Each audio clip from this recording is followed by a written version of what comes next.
So, as clumsy or ragged as the end of that last clip may be, it's, clip number 7, I decided to just leave it the way it is. And as I looked back over it, I realized that it's probably no mistake that right at that point in the story, my hands started shaking so much that I couldn't even keep filming. Because to me, that really is that point really is the heartbreak of the story and the tragedy of the story. The gap between what I intended to happen and what I thought was going to happen and what I trusted what was going to happen and what actually did happen. Yes, I made what I considered to be sacred commitments to everyone who invested that their money would be repaid. And no, it wasn't.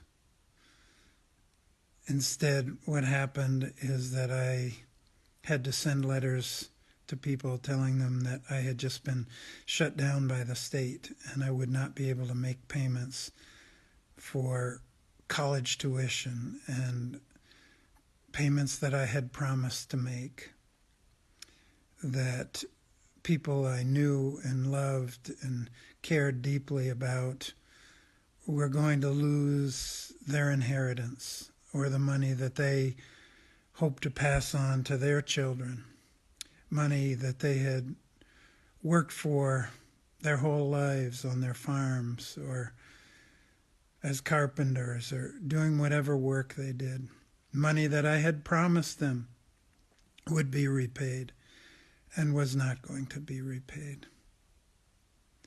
So yes, it's true to say that it was never my intention for anyone to lose money. And it's equally, if not more important, to say that the reality of what happened is that people did lose their money. People did have their trust violated. And I have had to learn to live with that. And I have had to face that. And I don't know what Lou Sotirio's intentions were, but I know what mine were,